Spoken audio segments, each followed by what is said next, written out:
This is a coping mechanism podcast. This is a coping mechanism podcast. This is a coping mechanism podcast.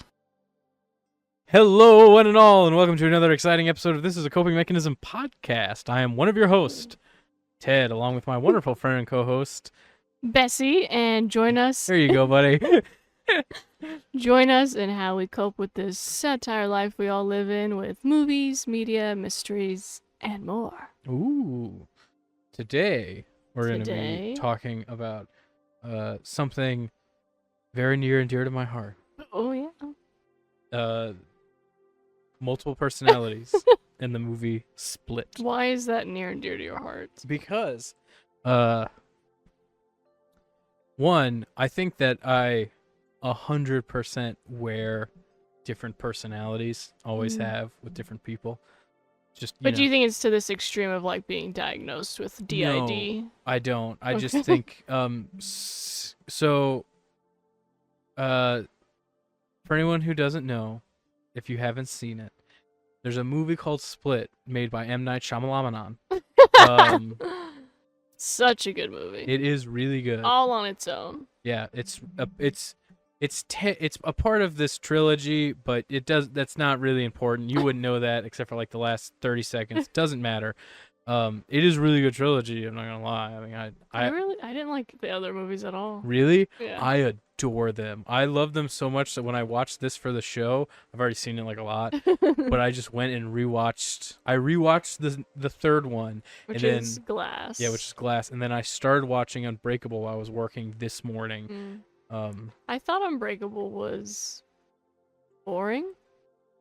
And I thought it was kind of lame that like water was his thing. Yeah. But I also just watched Split first and had never even known that was a movie. Yeah. So going, I think, from Split to Unbreakable, I was like, meh. Yeah, Unbreakable is very like classic. Yeah. 2000s Shyamalan, where it's like The Sixth Sense, where it's like, oh, he was dead the whole time. Where it's like kind of like some stuff happens, but it's mostly pretty level until the twist. Yeah. And Glass, I wanted to really like, and at first I was into it, but then I feel like it just went nowhere with them just stuck at the hospital, and then it was like a fight at the end, and that was it. And I was like, well, what the fuck was all of that for? I didn't like Glass as much at first, but when I watched it again this time, I liked it a lot more. Anyway, we're not talking about this. This is a whole aside that we were not going to talk about. Anyway, so the whole point is, this is about these three girls, Anna Taylor-Joy. Yeah, it's not really about the three. Yeah, but it's really, I think, about how people deal with trauma. Yes. So you're following this guy who ends up having like 24 personalities, while one of his what do they call him? One of his persons, or what do they call it? I don't know. In the movie. I know in the movie they call the group of the bad ones the Horde. And the whole point, like, there's a group of in his mind, these multiple personalities that believe that there is another personality that is like the height of human evolution, called the Beast. Yes. And he just defies all human abilities. And they want to sacrifice. It's like almost like a religious thing. Yeah. Where they're sacrificing these three girls to him because they're unpure. Yeah, and that's what he kind of thrives on. And you find out that unpure is not the traditional sense when it comes to creepy sacrifice. Unpure means that you were not abused or traumatized in any way. Unbroken is what he says. And God, that movie's so fucking good. I know, right? Especially if you are broken and you're traumatized. You're just like, oh my God. Oh, I'd be fine, man. Yeah, if he gets it, good. Like if he would have kidnapped me and then realized. Yeah, he'd have been like, I'm doing this for you, dog. Yeah. But yeah, sets up that whole scenario with these three girls trying to escape, and you're getting his different personalities as they're learning them, and you're just like, oh, that's not the same person. Yeah, and like two of them are these very like stereotypical kind of easy life, easy going, Yeah, upper some middle are class. artsy, some are like an old lady. We got like a kid. Yeah. Oh, But I then, was talking about the three girls, and then oh, but I'm talking one about his personalities. oh yeah, But but yes, the three girls. one of them is Anita, who is also abused. She's But like the outcast of this like normal suburban lifestyle. yeah, but she's with them because like I think She was at their birthday party yeah, because they invited, everyone, and it would and they be felt me. bad if they didn't Yeah. invite her. And then they gave her a ride home because And then they get kidnapped. She's there, but she's yes, the only one with any like reason. with any reason Like, or calm the fuck down. We gotta think this through and act out on how this guy is treating us. yeah, because she's the only one who has experience with like Traumatic event. trauma and having to survive. Yes. And you know, and then she's able to connect with different more of these personalities because Just playing along. Yeah. Smarter. And you know, I thought of this not only because of like, oh, it's a pretty easy line to go from like, oh, split personality, what personalities do you wear, but also James McAvoy's character, because he plays a bunch of them. Normally, I'm not good at names of the actual characters. In this one, it makes sense. There's too many of them. Yeah. He plays so many people. He's such a good actor. Right? That whole, again, this movie's just so good that I'll just watch it to watch it because I'm like, the switch he does between all these different personalities, you're just like, you really believe it. You're like, oh, that's so real. many of these different people. Yeah. Especially when Anna Taylor-Joy's character gets out of that room and like discovers his vlogs, and she starts to see their names and what they're into and how some of them have been locked away for years, and like who's even the real guy, like the first person that's supposed to be like Aaron Wendell Crumb. Yes, so good. Or I think it's Harold. I don't know. Kevin. It's Kevin. It's Kevin Wendell Crumb. Yeah. I also wanted, like, another reason I wanted to talk about this is because, and you mentioned the diaries, but how there's very few actual like characters in the movie. Right. There's really only like 4, like and then the two personality. Yeah, and then the 2 girls are only in it for like a little bit until they're kind of sequestered off. It's really a very tight experience about trauma. Yeah, the trauma in the battle between this multi-personality disorder, or DID having guy, who with this kidnapped victim who is also, you later learn, has been like severely abused and molested by her uncle. Which did it say what happened to Kevin for him to need all these personalities? I don't remember. Yes, so his mother was extremely like abusive and very that's what I was going to say, is the other character is his therapist. Yes. Who has a very, I really like her because it doesn't feel like a movie therapy where she's just talking nonsense. Yeah. It feels like an actual therapy session where she's trying to be like medical and there's actually understanding. There's a lot of truth to that movie. Like M. Night Shyamalan was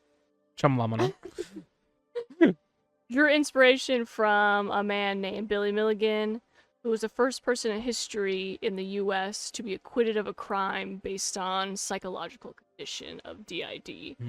So that's where he drew this from, and this guy was, I think he raped 3 women on an Ohio campus. But it was all a different... It was a different personality, and he actually ended up having supposedly 24 different personalities who range from the ages of 3 to 23, but it was like this angry man and this bisexual woman personalities who were doing these acts. Oh. So he drew inspiration from that, of just how extreme they could be.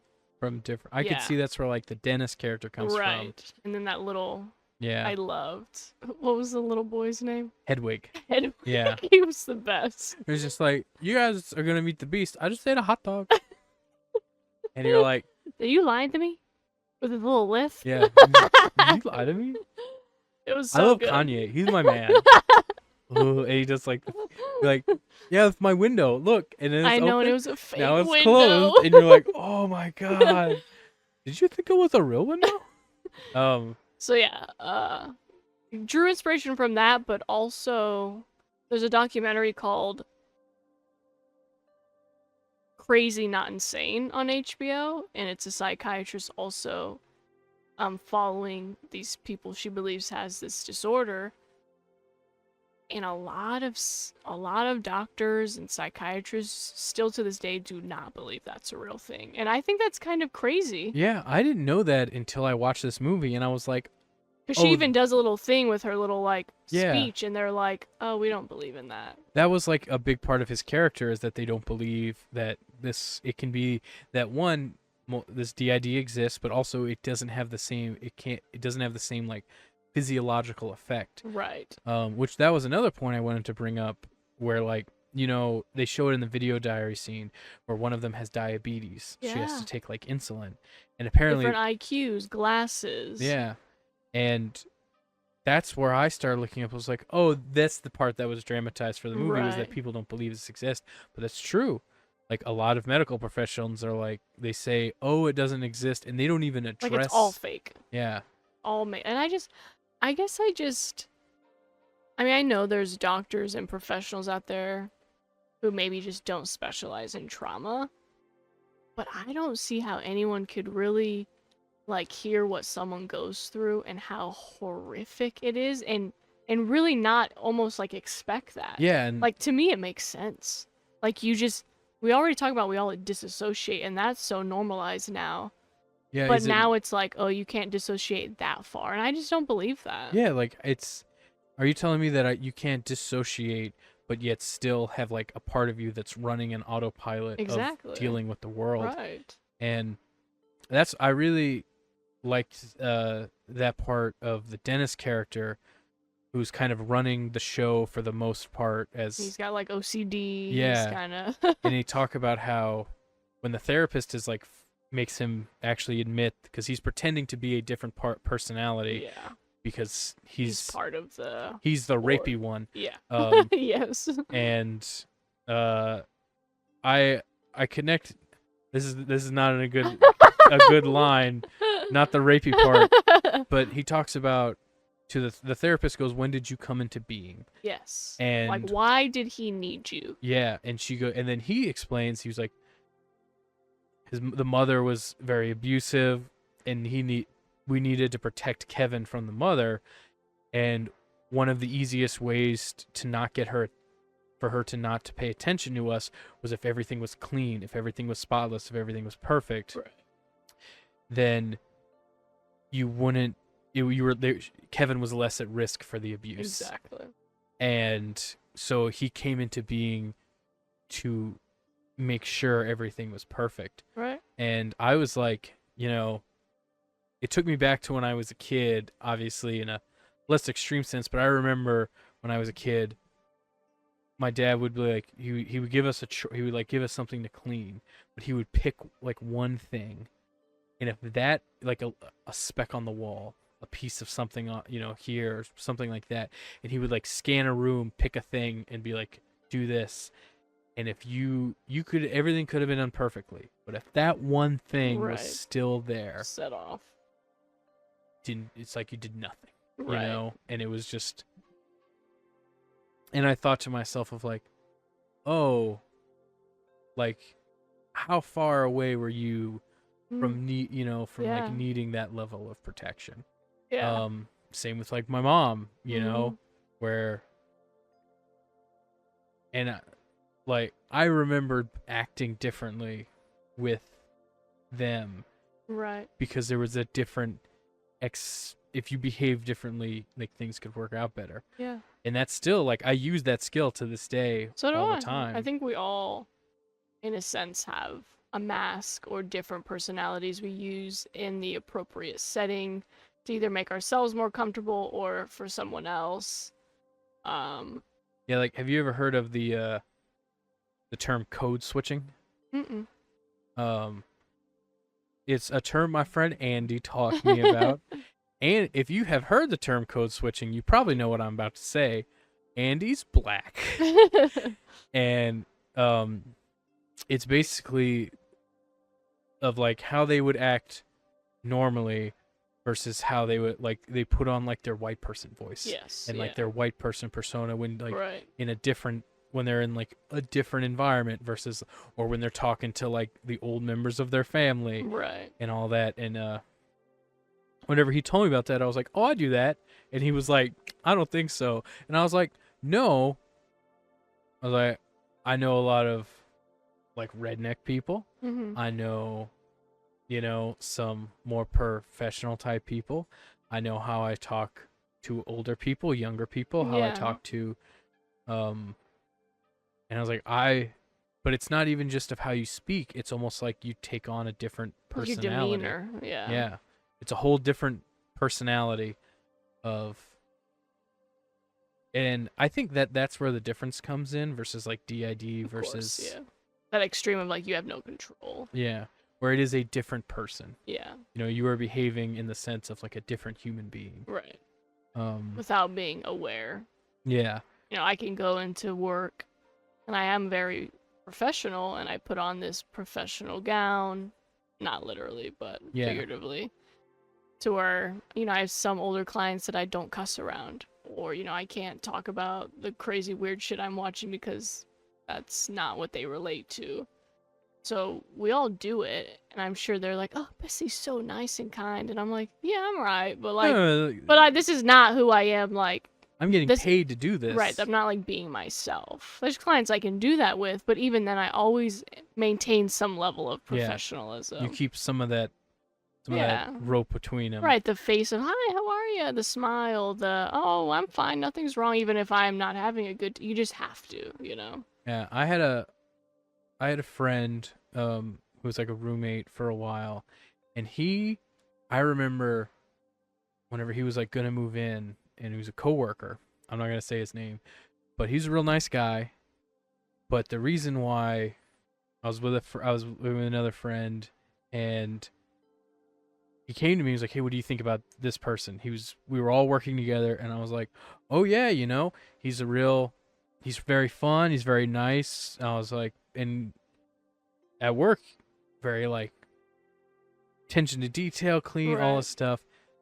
That seems like a sure thing. And then he comes in, and he was one of the most disgusting human beings I've ever met in my life. And I didn't understand how someone could be that. I saw him once take a shot of ranch dressing while it was pouring down, grab a hunk of chicken, wipe it from his face, eat it, and start smoking a cigarette at the same time. In real life. And I was like, what the But then the second he would go in, clock in, and just different person, completely different. Yeah. And I remember asking him about one time and saying, "Hey, I noticed that when you're at work, you're really like clean, and but at the house, not so much. What's up with that?" And he was like, "Yeah, I'm paid to be that way." It was like they're paying me to. That's reasonable. Yeah, and I was like, "Yeah, I guess." He's like, "I'm not." He was like, "I don't like being that way." Right.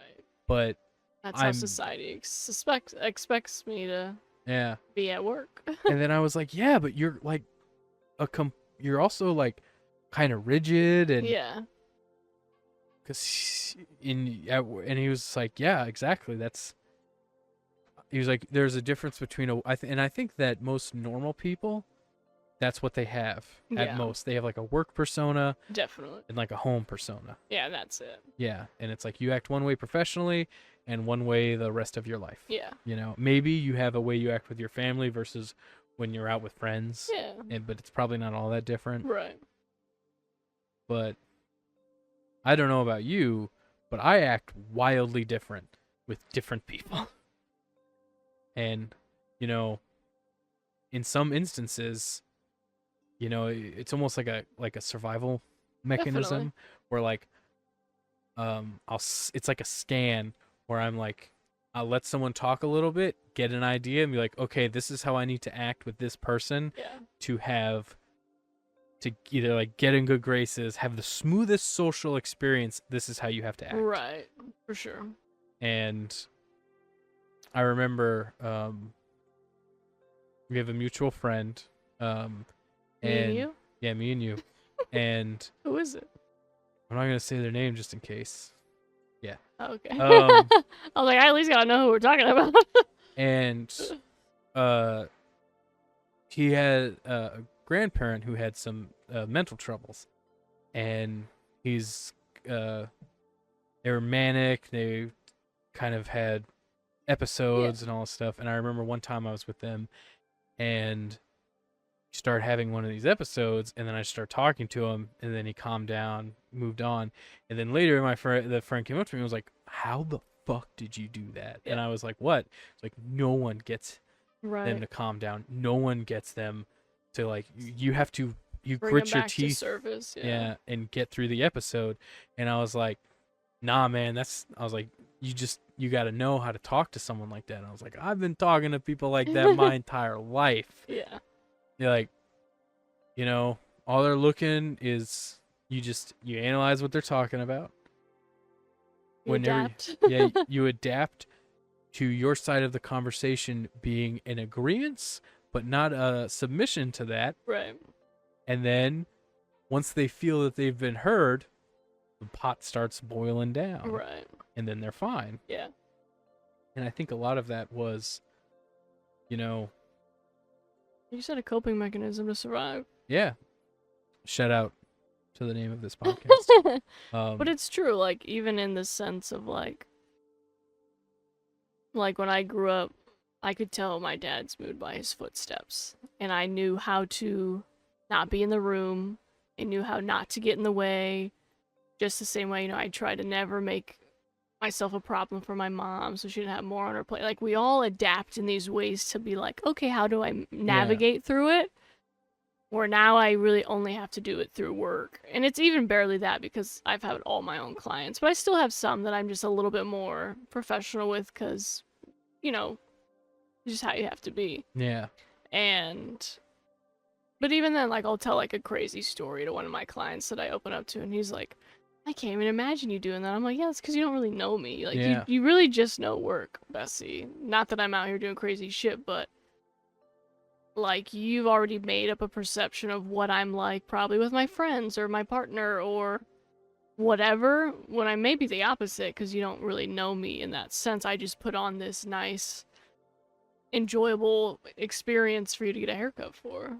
And which isn't fake, but again, if I went into work feeling how I always feel, it'd be a different story. Yeah. That's the thing and what I want to touch on a hair is, like, so you talk about this in a professional sense. Yeah. And how you're changing your personality based.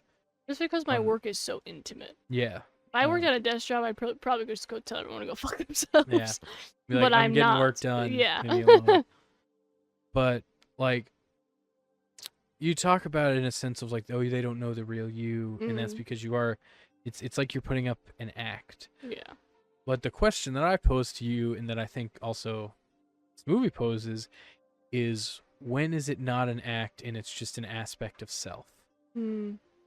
Because, like, if whoever's watching or listening, or maybe even you, if you think, oh, you're acting fake, or right. You're acting different, am I, or is this just another aspect of self that I'm being with you because that is the part of myself that I'm comfortable with in this environment versus something else? And that's where I think that's a good question.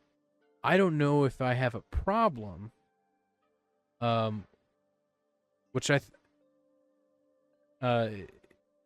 it's what this movie makes me ask of, like, how far away are you from, because, like, I talk differently to different kind of people, and I don't mean that in the sense of, like, oh, I use different words. I mean, I sound differently when I talk to different people. Right. When I talk to my old country friends, you better believe that accent comes right on out. And, we'll talk about this and we'll talk about that. And my buddy will talk about his truck, and, I'll talk to him about his kids and what him and his wife are doing and all that. Yeah. Versus with you, or someone else, I don't talk that way with them. Yeah. Or, whenever I was at work, I wouldn't say it was because I was paid, but it was definitely because I wanted to set a rigorous standard, and that was the only way I felt comfortable in like in a in a managerial position, was to speak firmly and deeper, and also yes, and very matter of fact. Hey, this is what this is. Hey, this is what that is. You know, no room for any gray area. Exactly. Yeah. But while also thinking of how are you perceived visually. I open my eyes if I was having like a manager conversation, open my eyes bigger. Yeah. I would listen to what they have to say, nod, still be direct, still be cut, but say, this is the way this needs to be, this is the way that needs to be. And like with how many groups of people do you have to be that way before you're like, oh, what is your personality? Is it all you, or is it all just different aspects? And this is, were you like a couple bad years away from being one of these people who, instead of just switching your personality to be safe in a social experience, you straight up, those personalities split and broke and became their own things to behave, to live in different environments? I'd say personally for me, since like that's a good question, I've never really thought of it that way, is work me now, because I definitely like started cutting hair and managers were like, hey, you need to be like more approachable and kind of more nice, and I was like, oh, okay. I guess I'm sure from all of you listening, I have kind of like a monotone voice, it's kind of just stays about right here. It goes up and down a little bit, but... What are you talking about? Off camera, you sound like a Barbie, and you're like, oh my god, how's it going? That's not true. And so now I think it is just an aspect of myself that I just use to be a little more approachable and actually like a little outgoing, even though I think I'm more introverted. But I definitely would say now it's like an aspect of me. But there's definitely times like I'm around certain people or parents or people's family that I'm just like, I don't want to seem like the bitch that I kind of am. So let me like bite my tongue more. But again, that's not me hiding who I am. It's me just being more digestible. Yeah. Not that I care if anyone doesn't think I am, but some, views and aspects it matters. Where you just don't want to even have to worry about someone being like, oh, because she's coming, she's a fucking bitch. And I'm like, all right, I can like cover that up a little bit and put some icing on that cake so I'm not so rough. Yes, and smooth out my own social experience by doing that. Like, I remember we were at me and you, we were at some family function or something like that, and I remember you were talking to my brother, and then later you were talking to me, and you were like, hey, do you know that when you're in like a group setting, you put your hands behind your back, and you walk this? I was like, yes, 100%, I know I do that. Yeah. You're like, why do you do that? Right, I observed it, and then I was like, okay, let me ask him why. Yeah. And then you ask questions, and it's like, oh, because, one, it's what my grandpa would do, but also, when people cover themselves, it makes them appear more closed off. Right. Keep yourself open. It's more approachable. Yeah, you're more approachable. It gives people a less of a standoffish idea. You keep a grin, but not a smile. You give a nod, but not a shake, and it's... But I think all of this, at least like obviously not the extreme of DID, which I think for most people, I'm not a doctor or anything, but I'd like to think from all the stuff I've kind of watched about it, a lot of it happens in childhood, and that's about it. Like once your frontal prelobe is already developed, it's not really gonna happen after that. It's usually the childhood, it's developing, and it's like, oh, fuck, we can't do this. But what we're talking about for just, like, social settings or different people, that comes with a type of self-awareness, and a lot of people are not self-aware. So that in itself is a totally different ballgame of people that, even if they wanted to, couldn't do what we do. I did. Because they're not even self-aware of, like, their own space they take up, or how they talk, or how they act. They're just... existing, and that'd be nice sometimes, but Yeah. sometimes it's like, God damn, you're fucking ignorant. I wish I could. They say ignorance is bliss. I It think really is. that sounds like a much more peaceful way to think about Yeah. living your life than the way I've done it. Right. That was one of the questions I wanted to ask was Yeah. which you've already. Once I Okay. learned that people don't believe in this, I wanted to be like, do you believe this? Do you think that there's Oh, yeah. merit behind this? I think there's too much awful things people do, not only to each other, but to children, not really realizing the impact or just not caring, and how fragile we are as human beings, that this just makes sense. Like, I would expect the brain to do this to survive. Yeah. The same way I expect your brain and nervous system to comply when you're in war and you can't shut that off when you go home. It's the same fucking thing. Like, Yeah. we are not built for things that extreme. And So I don't know how people don't believe that that's a thing. exactly. The other thing was like, you mentioned earlier Yeah. that it mostly happens in childhood. Yeah. I also think that trauma of a one. Whenever I was like reading into the actual like the real life side of this DID, not the crazy M Night Shyamalan version. Which, I'm not gonna lie, like, off note real fast, a part of me does also kind of believe maybe there is something deeper that can be unlocked. Maybe not in the sense of we would grow all these fingernails and, like, morph Yeah. physically that extreme. But it does make me always wonder, like, Oh. same with, like, schizos, maybe there is something that can be unlocked. That is probably really dark, you know? Or, like, the fucking sleep paralysis demon we talked about a few episodes ago, you know? Like, there's always something lingering there that I'm like, maybe. Yeah. Like, maybe if you really cracked us open deep down, that's what we are, you know? And that's it. Just very this animalistic, dark, you know, survive or don't survive. I 100% believe in this kind of thing because, like, in the movie, he doesn't like physically get monstrous. He just kind of gets more intense, Right. and then like veins kind of pop. Yeah, it's real beefy, kind of. Yeah, but he like all of the mass is always like still there. He still looks like a human. Yeah, but I think that what if you know how there's the stories of like the mom picking up the car to save the kid. Right. There's a famous thing. Right. Like what if there was a person who could harness that to where they were just that all the time. All the time. Or for even in like the movie, like he can't be that way all the time. It's like for stints. Like what if you could be that for like 30 minutes? Right. And it's like, oh, like turn that on kind of. Yeah, on it's like, and off. I could see that. Yeah. I could see you have that much control over yourself, I think, for sure. If you had DID, is there part of you that could like that turned off all of the pain receptors that like fully all of the limiters of your mind to where you can like, because that's what stops us is that like pain, there's so many built-in things of like we could, what do they say, we can bite our own finger off like a carrot, but our brain tells us not to. But it would be that easy to just get through us. It's harder to bite through a carrot than it is to bite through your finger. So you could do it anytime you want, but your brain tells you can't. You can't. So what if that was just gone? Yeah. And it's like, what could you do?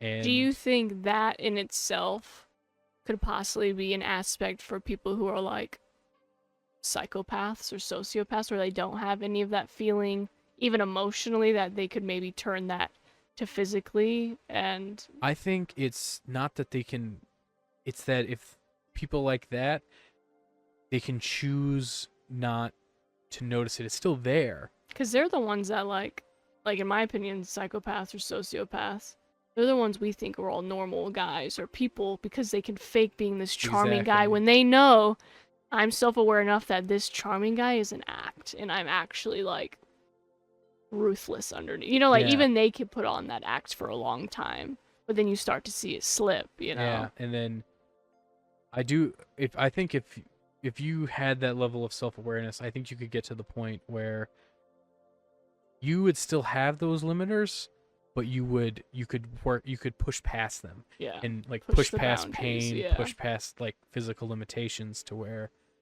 oh, you could do like this crazy thing. Yeah. And whether it's like adrenaline or whatever it is, Right. but that limiter goes away.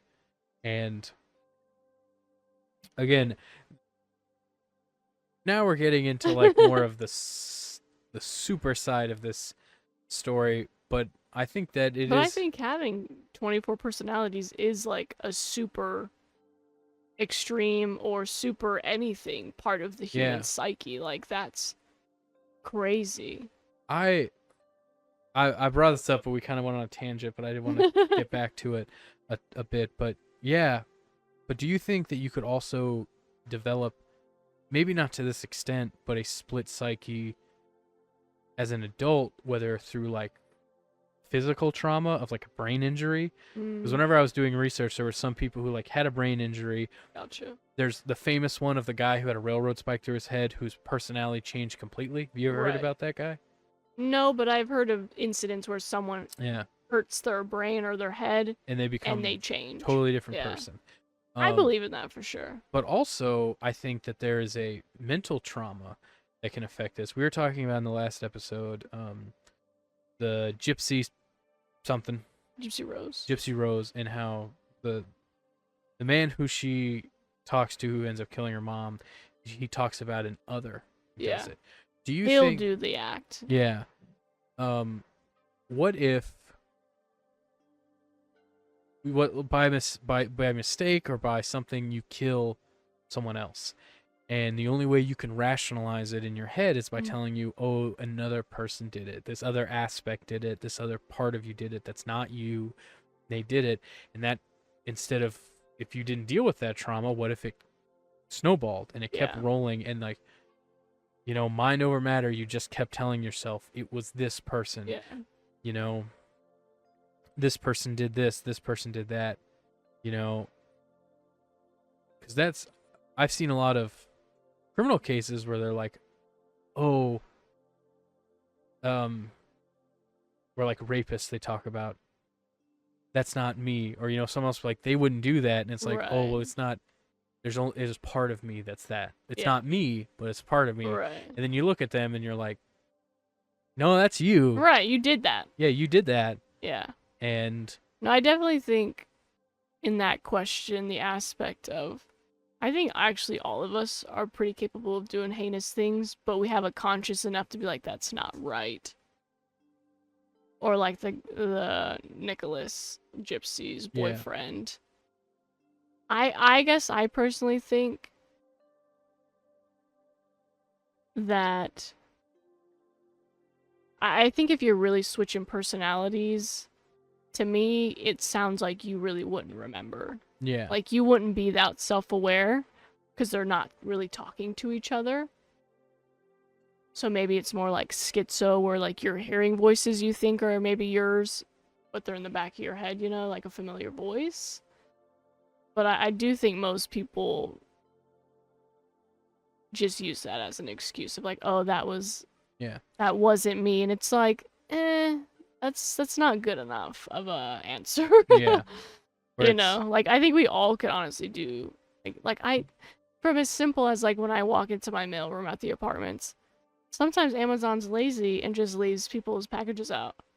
Every time I see one, I'm like, I kind of want to steal that. Okay. But I don't. Again, that's not an extreme version, but you could do that over and over until it's extreme, and then you justify it and you do it. Be like, that wasn't me, you know, that was this other part of my brain, or that was the drugs. Right, exactly. Yeah, to be clear, I don't really agree with these things. It's more so for the point of bringing this up as a conversation of like, if someone is like struggling with bad thoughts, and they're the only way that they can rationalize those thoughts is like by convincing themselves it wasn't them. Yeah, by convincing themselves that that's not me, it's this I think other a lot part. of people do that. Yeah. And then I was gonna say, I personally think a lot of addicts do that, but I genuinely do believe that's what I was gonna say. Addicts make you a different person. Is like, what if, like, I don't think that's them. I think that's them in the sense of that's the most depraved part of them that maybe most of us don't get to. But and I chemicals are bringing that up. But I do think most people who aren't an addict wouldn't do those things. But again, we're all capable of it. It's just what brings that out of us. And But I think when people are addicts and they're like, "Hey, that wasn't me," I believe that. that's what I was I going to believe ask that. is if someone is addicted, would you consider that addiction like a pseudo form of this DID where Mm. like the more of that substance is in them and then they or what The maybe they less they don't are have it, themselves. is that a different personality? Does that same person still share the blame? Because there are reports of people being like, "Oh, I did this. I was on a bender. I was drunk," or "Hey, I was Right. high on heroin." And it's like, Right. are you a different person when you're chemical? Is Yeah. that chemical imbalance Altered. affecting you to the same level of this person who has this Yeah. severe mental illness? Right. And But sometimes with the addictions, it's still them because in the sense they're so shameful of what they did, they continue the drugs because that makes you forget about it. So it's uh, still them enough, or it's still them enough when you get your fifth DUI and you're like, fuck, I need to get my shit together. That's still you. yeah, Like, you have to pull yourself out of addiction. But I do think things you did in that maybe wasn't the best version of you. In I, any, extreme situation like that. to me, I do think that you are a different person on substances, and a lot of times people don't depending on the substance, even like alcohol, you can get blackout drunk. That's why I think it's scary that people even go out in public to get fucking drunk. Because I'm Yeah, like, you have now lost total control over who you are and your e- processing of what should be done and what shouldn't, and that's scary. yeah, I exactly. don't ever want to be that out of control. But to some people, that's what they want and that's what they're Yeah. doing. But that's where I think the line is that Yeah. those people are making the choice Yes. to put themselves in this alternate mindset. Yes. Versus like, Willingly. DID, it's not a choice. yeah, It was it's your body saying this or we die. like either your mind breaks Yeah. or it dies. Yes. And, you know, like I don't know how much I'd like to believe the aspects of, people saying, "Oh, this multi-personality, this person's very sensitive to cold, this person's Right. not Low IQ, high IQ, exactly, left-handed, right-handed, shit like that. and you can go if you want to go do research. There is some pretty interesting Yeah, it's stuff out super there. fascinating. Because there is documented things or documented cases where that is the case, where it's, there's like one aspect of a person who I believe I was reading who could speak like fluent Cantonese, Mm. and then the other one couldn't, and it was like this, and the idea was that like, oh, this guy listened to Cantonese tapes trying to learn a different language. It never took, but it subconsciously it was there that whenever his mind broke, Interesting. you It took know, over. yeah, that's how like the thing I was reading, it kind of made it make sense Yeah. of like, oh, this doctor believed that this is how that information was able to be cemented, but it was only subconsciously, and it wasn't until his mind broke that this was able to come out in a Yeah. conscious way. Yeah, I think the only thing that makes me really wonder about like people who really are diagnosed with DID is how self-aware they are with each other. Like how in the movie Split they talk about like almost like in his brain it's like they're all sitting in Yeah, chairs and who gets the limelight to speak. That's what fascinates me the most of like the questions of like, okay, when does Kevin or like your main personality of who you are before these splits, do they ever get to like fully be themselves? Do they forever depend on these splits where these splits eventually die off? Like I listened to this podcast called This Is Actually Happening, and there was an episode where a girl was sex trafficked by her parents. Yeah, until the age of like 21. And she found a really good therapist who then diagnosed her with DID and said like, I've spoken to this person and you, this person, and she had no idea who they were. She only knew some of them. So that's what fascinates me, like the ones that like you're aware enough with that and you maybe even converse with in a way, and then the ones that are just there that you don't know. that there's aspects that you have no You have idea. no idea. And that's what hers was. She was like, she's like, my therapist doesn't tell me about those ones because it might be triggering or like, you know, like something may happen. Right. So it's like, so that person has stories of you that you don't even know about. That sounds so scary. You know, that's what gets me. Like, yeah, is it real? Is it not? Or how long do they exist within you? yeah. Like, do they ever know you're safe and okay? So you can start to like heal, or will they always be there and you'll always have to worry about just switching? You know? And just like living your life, and all of a sudden, bam, you wake Yeah. up. It's who knows how long. Because like, what was it? Kevin in Split, he hadn't been to the surface in what, like. I think he said it was like. He's like, it's still Since- like 2014, right? Right, and it had been years. So it's Yeah. like, see, that's crazy to think if that's how it really works with some people. That you're living parts of your life you have no idea exist, and you don't know how long you'll be gone for. And it takes. I don't know. I think it's something we'll never really know. It's just Yeah. if you choose to believe in somebody. And from the videos I've watched, and I think I read people decently, but even like in that documentary, Crazy Not Insane, these recordings were like from back in the day when like people really didn't think this was a thing. But you could almost see it in their eyes. Of like how. Change. And I was gonna say, I've seen my dad so fucked up and scary that there was nothing behind his eyes compared to when he wasn't that fucked up. So I always wonder, like, there's gotta be something there with switching if my dad can do heinous things like he did. And when I looked at his eyes, I was like, that's not my dad. Yeah, there's nothing. Like, my dad's terrible, like, but that's not him. That's, Shark eyes, they're you like know. black. Like, Yeah. yeah, fish eyes, nothing behind there. And you can see that in some of these videos, and the movie really portrays that. Yeah, where it's like, and again, shout out to James McAvoy. Yeah. Like, he's really good at. I don't know anyone else who could have done that. Yeah, I wouldn't even have thought that he could have done Yeah. that until he did it, and you're like, Holy shit. damn, dude, like, That was amazing. that is a. Because there's been other movies about people with like multi personalities, but it's usually like one Yeah. or two, which that to me I thought was I didn't know that this was based on a real life person who had this many personalities. Yeah, that it could be that many. Yeah, I always thought, okay, that seems like the extreme. Yeah, I always thought it made sense of, okay, something happens to where your conscious mind can't deal with what's happening. It needs to leave and go to sleep, and your subconscious needs to take over. Yeah. To literally get through whatever you're dealing with.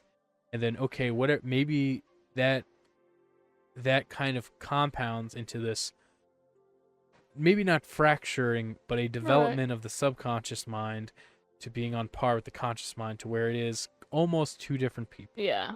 And I was like, that makes sense to me, because the brain already shuts down in extreme traumatic events. That, okay, maybe that is what happened. So like one, maybe two different personalities. Right, that seems more like tangible. Yeah. And digestible. Like, okay, yeah, you have a couple. Yeah.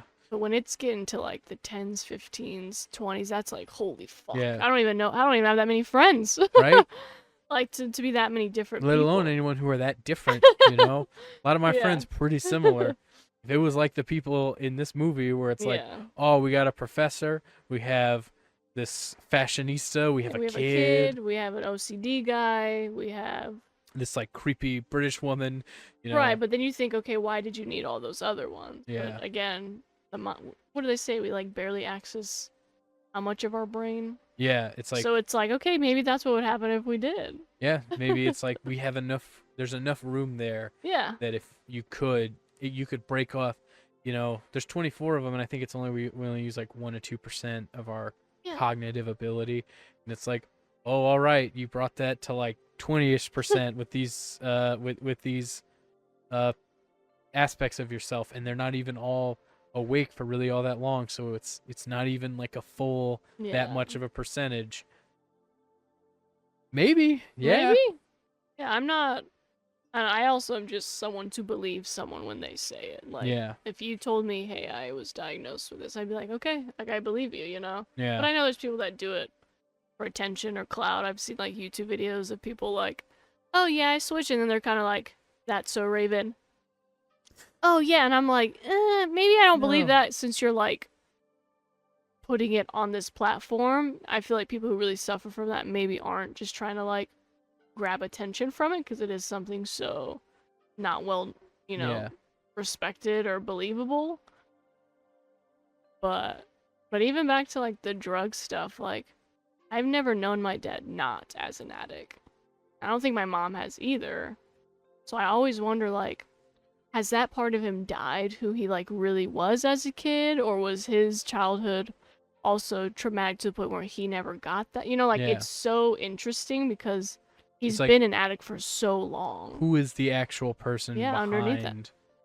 Like, if you put this guy in, the best rehab ever, Right. and he's like cold He turkey gets medicated, clean in I don't even it know takes who that 2 would years, but he shows up be. Yeah. and he's like, I don't even know. I Yeah. don't know what happened. I don't. And then are you like, I mean, there's moments he talks again, but he's such a liar. Like, he's put like Semper Fi on his car, like he was in the Marines, and I peeled that bitch off because I was like, you were not in the. So it's like he already lies so much to make up this own story in his Yeah. head that I'm like, okay, even if you stripped back the drugs and all those lies you've been telling everyone in this fake world you believe in, what is left? yeah, Like, that's the part I think I'll never know, but And- it's so fascinating. that brings up a point that in my saying that makes me think, if this person, if your dad, he went to like this crazy rehab, blah Right, blah, got clear, clean, yeah. all of that stuff, therapy stripped away, Right. and then he shows back up, and would it be almost like him saying, I hear you're my daughter, but I don't really know you? That's what it would seem like. Yeah, it's like he's like, Because even now he doesn't know me, so it'd really be like, hey, I don't know what I did yeah, when I was an addict. I heard I abused your mother and you. like, I don't know that was the addict of me. And I'm like, okay, well, that was you for like 45 years. Like, what do Yeah. you mean that's not you? that's what I'm saying, is like, where is the line? Where's of the going, line? I'm sorry, you don't forgive me. It's unforgivable. I just want you to know that guy's dead. Right. And now, I still don't think I could look at him the same. yeah, I don't. Like, I'd be like, but you did it. Yeah. But you did it. Yeah, that's the thing, is like, how. Same with these killers. That's why I respect, like, the lady who was doing the documentary. They don't deserve to be free, but they deserve to be off death row because Yeah. they were insane. They don't deserve to die, but they Right. deserve to go somewhere else. Right, and that's how I feel about anyone who maybe uses something to split off that way. It's like, okay, it's not totally your fault, but it's still not excusable. Yeah, there's part of the third movie that kind of touches on A little bit, yeah. that I really wondered where the other main character, the girl, In Glass? yeah, well, in Split, and she's also in Glass, Anna Taylor-Joy. Oh, yeah, that's what I thought you were talking about. But Yeah, okay, I couldn't remember her name. But Anna Taylor-Joy's character in Glass, she like goes up to whenever they catch him, and then the therapist has them talk. She like connects with Hedwig somewhat and Kevin in like the end, and then It's almost like she loved them. yeah, and then she had like a deep connection through her also trauma and through understanding with Kevin, but she did not. But it's like she fully recognized these other aspects of personality, and could you say this? Could you ask the same of like, the real guy who his rape victims, Right. of like showing the rape victims this person and going, It was a different part of him. yeah, and then them saying, I'm sorry, it's different me. It's like, I think any rational person would go, I don't care. Don't give a fuck, you did it. I look at you, and that's the person who raped me. Yeah. And messed up brains aside, It happened. it happened. You, Not once, not Yeah. twice, but 3 times. I don't care where your mind was, your body did it. Exactly. You yeah. know, and it's like, Well, even in the Kevin, at the very end, he was like, I need to die. This Yeah. is the only way this ends. he's like, And I'm sure a lot of people feel that way, you know? Yeah, like addicts, people with personality disorder, if they can't manage it, I'm sure that's what it feels like. This is only gonna feel better if it goes away permanently. I guess that's another. This is all like some esoteric ideas of self, but in this we have a clear sense of who this Kevin is, where he's Yeah. like, I hurt people. He's like, I've hurt people now, and I've hurt this therapist. He ends up killing, or one of his aspects does. Yeah. He's like, and the woman who, one of the only women who was ever kind to me and tried to help me, believed in me, yeah. I killed her. If just kill me, because I'm not. And you're like, oh, he's like he's messed up, but he's a good guy, and he would rather die than hurt anyone else. Versus like what we were talking about before, addicts or people who blame other parts of themselves. In this aspect, this part of him would rather die than hurt anyone else, whereas these people who say, oh, it was this aspect of me that did it, it wasn't the real me. Yeah. It's like, oh, well then, are you gonna like jump on the gun? Are you gonna jump on the sword and say, unless you can say there's 100% no chance of this body hurting anyone else, are you gonna just, yeah, are you gonna die? And maybe a dark idea to ponder, but it's like, is that what separates, yeah, a cookie from the crumb? Yeah. Of going, well, that guy, he'd die instead of hurting people, versus you, it seems like you're just trying to get out of your consequences of your actions. It's like people when you hear stories of like, oh, I was abused or assaulted as a kid, so now I'm gonna do it. To me, that's almost like your brain wanted to split to like a person that's like similar to your abuser, but it didn't. So you're subconsciously enough like, well, it happened to me and I had to suffer, so now everyone else does too. So again, that's maybe a different part of you that developed because that happened to you, but it's still you. You're still self-aware enough in your decisions. Exactly. Or like the idea of like, I suffered, I'm fine, they can suffer, look, they'll be fine too. And it's like, right. Bitch, you ain't fine. Exactly. Your idea of okay and everyone else's are different. And I don't know, I think it's fascinating. It's all just fascinating how the brain works. If I was smarter, I'd love to go into like some psychology field, because I am fascinated with how our bodies keep us alive in that sense. How our minds like deal with these things. Yeah. There's whenever I mean, people didn't even think PTSD was real. Right? It was like shell shock. Oh, you'll get back to normal. Excuse me? And for that time, the psychiatrists were like, that's I don't have crazy. shell shock. Fuck you. Exactly.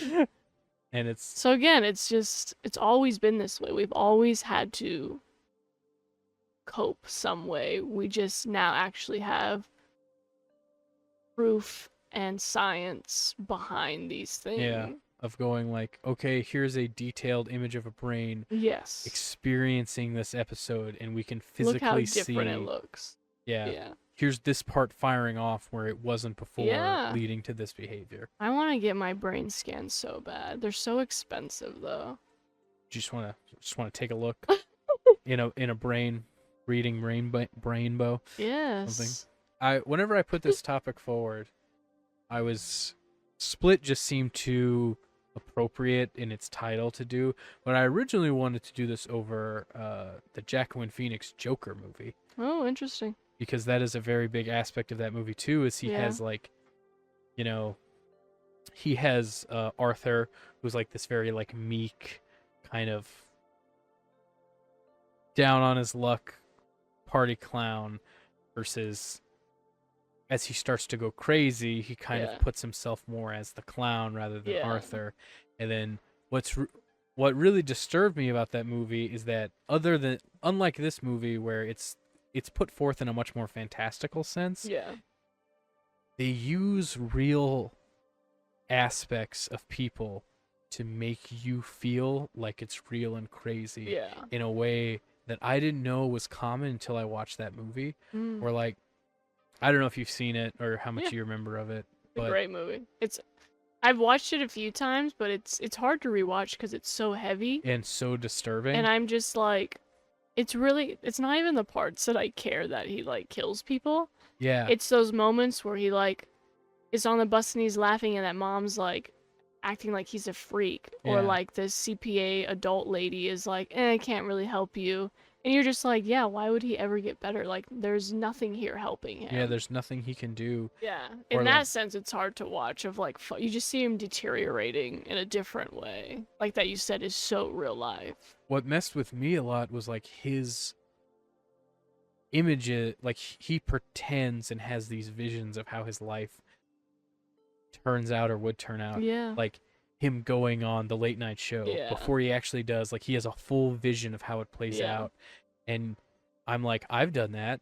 Yeah, me too. lot. I make up fake scenarios in my head all the time. Yeah. I didn't know that that was a common thing. I Yeah. thought that was like a crazy person thing. No. And then they showed it and I was like, oh shit, I'm crazy. And then I finally talked to like friends about it and they're like, oh no, I do that. That was like the point of the movie is. Yeah. And then whenever they get to the end and they like show that the girl who he talked to, he'd been like kind of with for the movie, Was not real. that all that was another, I know it got me. I was like, oh my god. and that's what I'm saying is like, what is the mix of the stories we tell ourselves versus how we act differently with people versus like, where is the line before we break? Where is the Yeah. line before we split? How close are we all towing that line Yeah. until we're just bending and bending until we're broken? Yeah. And I don't know. I couldn't tell you. It's a But- good question, and I think that's a great question to end these people Yeah. pondering with, who are ever listening, to ask themselves, to think about it, and even in the way of interacting with others, you know?